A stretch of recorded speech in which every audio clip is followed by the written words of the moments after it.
પછીનો ઈરાદો સારો હતો અને કરવી જ જોઈએ. રેવન્યુ લોની અંદર ચોખ્ખી જોગવાઈ છે કે પૈકી પૈકી પૈકી પૈકી સર્વે નંબરો થાય. જોયા છે ને 7 નંબરમાં પૈકી પૈકી પૈકી એ કજિયાના ઘર છે.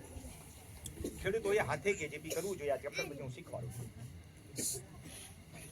ખેડૂતો કરતા નથી, એટલું નોલેજ પણ નથી, એટલે કેજીપી દુરસ્તી થતા. તો સરકારની જવાબદારી છે 30 વર્ષે કેજીપી દુરસ્તી થવા જોઈએ. 1958માં પહેલી માપણી જે પૂરી થઈ 52 થી શરૂ કરીને 58 ને ક્યાંક રહી ગઈ 62 સુધીની એ પ્રથમ માપણી છે. આપણા બધાના ટીપણ પ્રથમ માપણી વખતના છે ને ક્યાંય ક્ષતિ નથી, પરફેક્ટ ટીપણ છે.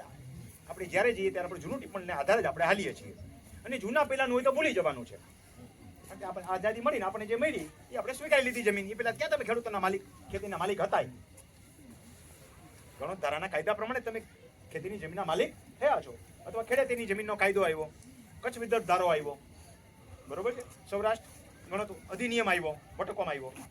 આ ત્રણેય કાયદાઓની વિસંગતતાઓ હાલે છે. એ બાબતે સરકારનું ધ્યાન દોરવા માટે એક વિડીયો મેં આપણે મોકલેલો છે, પણ કોઈ અમલવારી થશે નહીં. ભાઈ 3 કાયદાઓ એક ગુજરાતમાં શા માટે? પણ અત્યારે આપણો મુખ્ય વિષય એ નથી. આપણો વિષય છે કે પ્રથમ માપણી થઈ એમાં ક્યાંય વિસંગતતાઓ નથી, એ ટીપણ ચોખ્ખું છે.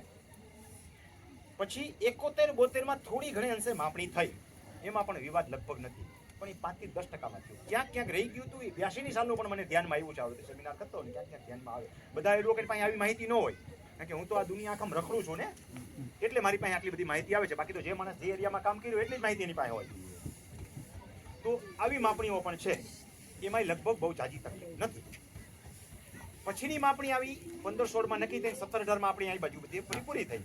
આમાં વધુમાં વધુ લોચા થયા. દ્વારકા જિલ્લામાં જાજા થયા, પછી નંબર જામનગર જિલ્લો ને પોરબંદરનો વારો આવ્યો, રાજકોટમાં 3 તાલુકામાં થયા એટલે બચી ગયા. એમાં તમારો આવી ગયો, કોટલા સાંગાણી આવી.